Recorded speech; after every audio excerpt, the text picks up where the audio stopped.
So we are back for part two.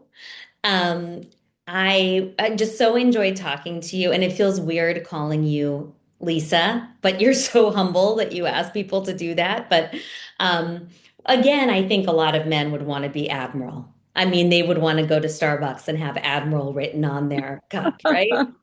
Well, I always say, everybody puts their pants on the same way. Yeah, I appreciate that. When did you became a four-star admiral? You're the second woman to ever. Um, at what point did you get the fourth star, and what's that ceremony like, and what's that process like? Oh, yeah. Well, I was the commander of the U.S. Sixth Fleet over in Naples, Italy from 2018 to 2020.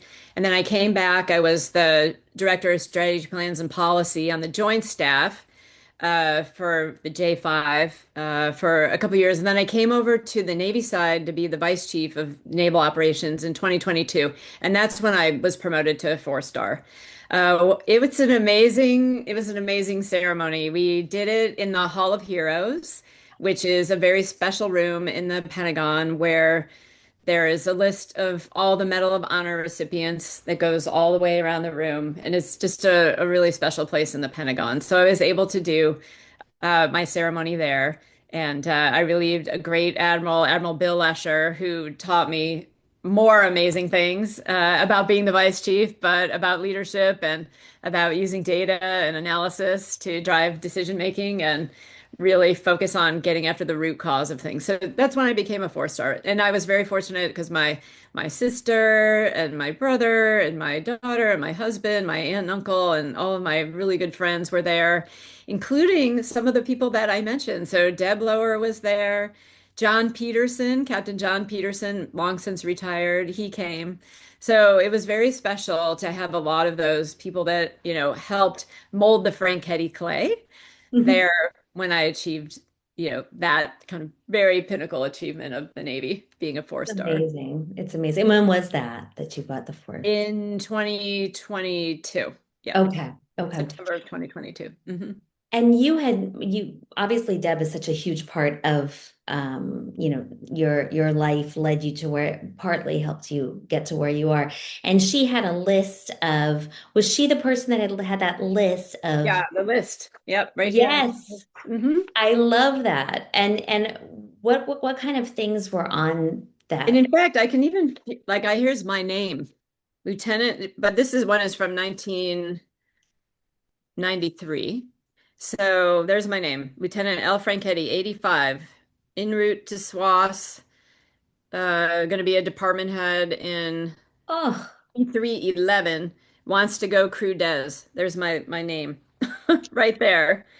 So, it's kind of funny. I see listing on here like all these people I knew. Admiral Howard, I already mentioned, Lieutenant Roos, Lieutenant Phillips, Sue Dunlap, Commander Ivy, Brown Waller, myself, Holly Graff, Admiral Tabo. Like this is just funny, a little bit of a, memory lane. One person on here, Mary Jackson, she was a couple years behind me. She was a Naval Academy graduate.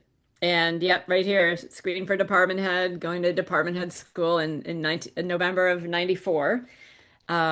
She and I actually met on her first ship, my second ship, when we were down in New Orleans in a shipyard called Avondale. We were both on oilers and the ships were in an overhaul.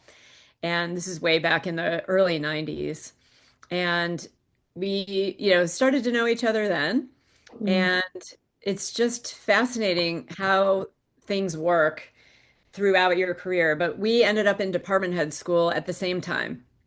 She was in the class behind me.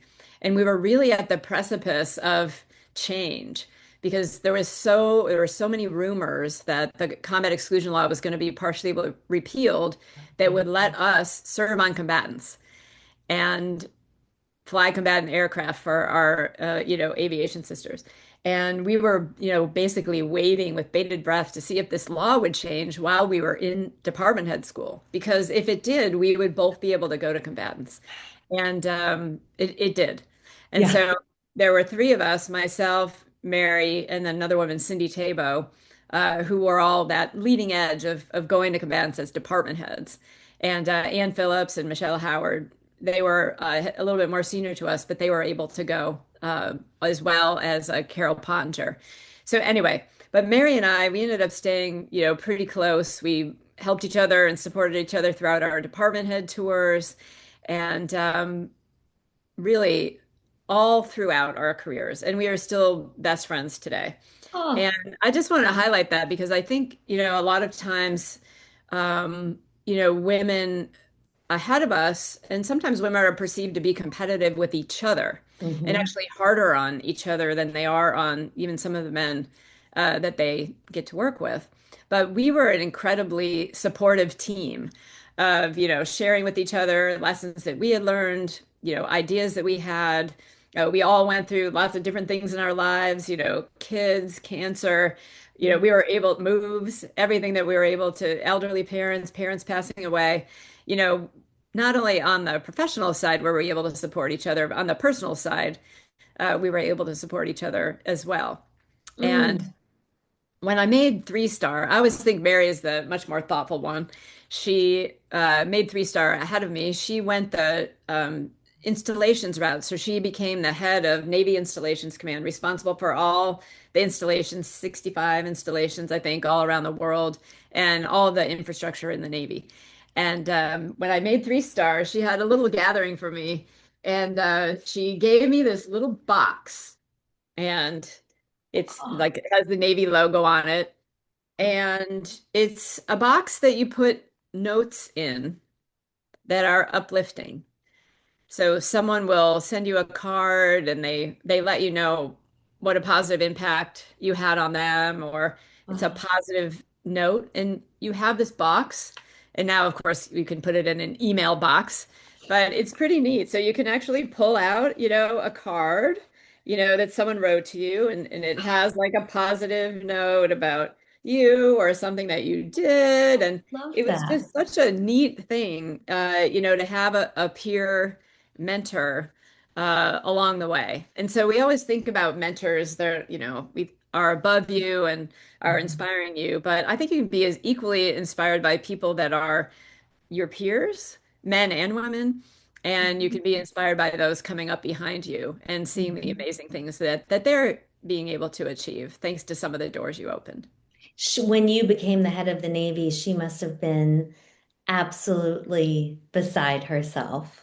I mean, you must have had these moments of like pinch me moments that this was possible. Not that you hadn't earned it or gotten to that level, but you're talking about a time when women couldn't even, serve in combat missions and do the things that gave you the opportunity to get there. So was it a moment of kind of couldn't believe that it was possible, or was it like about damn time? Like, this has taken long enough, probably a little of both, right? Of thinking like, we haven't had a woman president yet, obviously.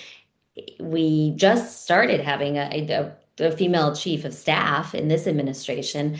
For you to be the head of such a male-dominated um, sector of our government, it's pretty, not government, but of our country, it's really quite an achievement. And had you thought, like, what was going through your mind when you were told this was happening, that you were going to be leading the Navy? Well, I mean, first of all, it's an incredible honor Of course, to yeah. even be nominated to lead the Navy and then to be selected to lead the Navy and, be confirmed by Congress, to lead the Navy. I never really gave it much thought about being the first woman to do it.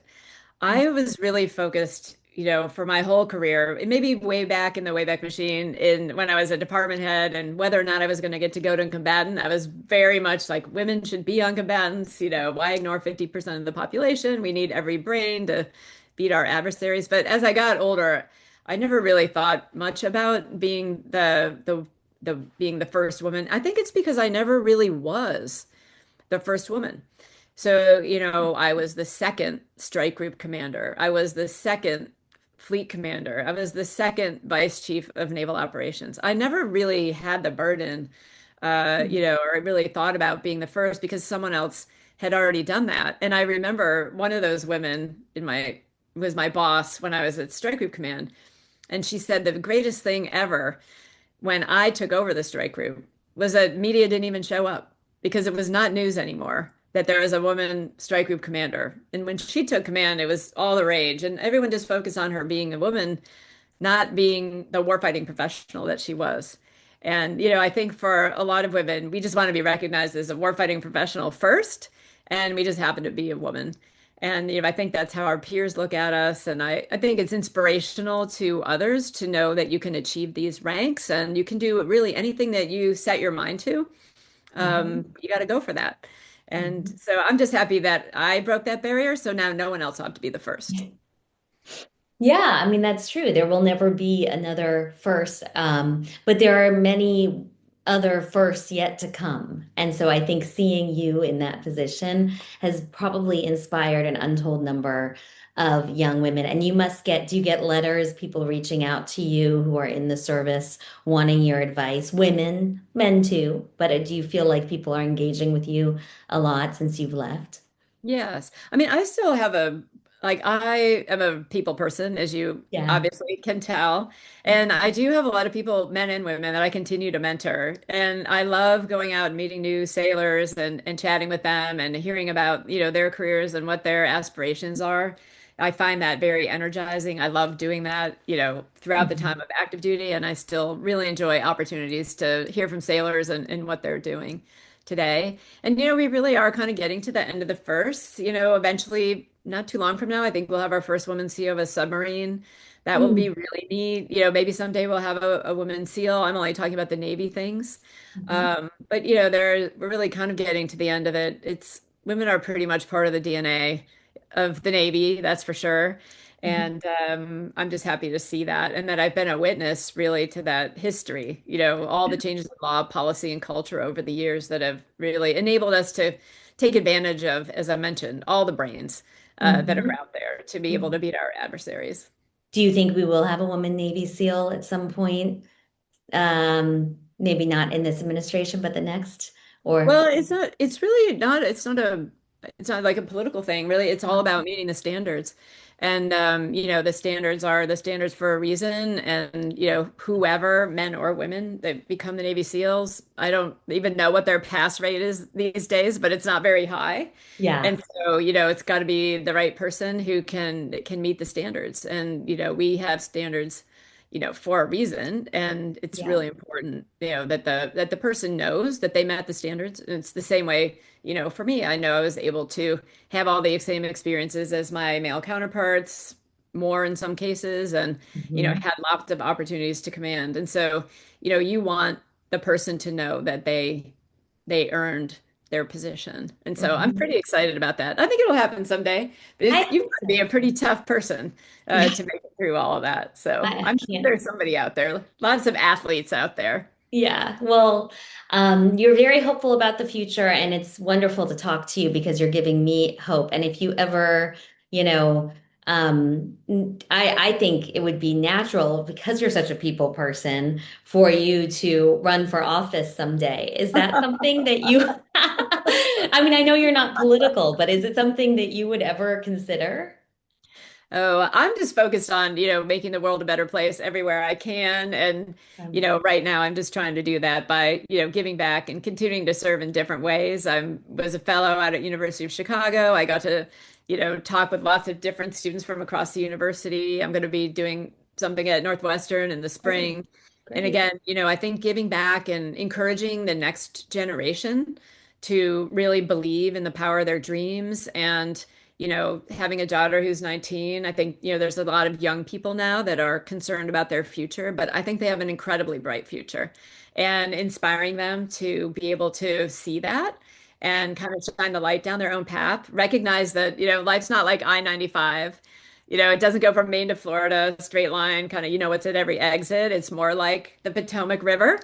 There's some eddies, there's currents, there's rapids, and you got to be open to all the possibilities of the river, and then you'll end up where you're supposed to be. And so Oh, that's what I like to tell them. I think that's beautiful.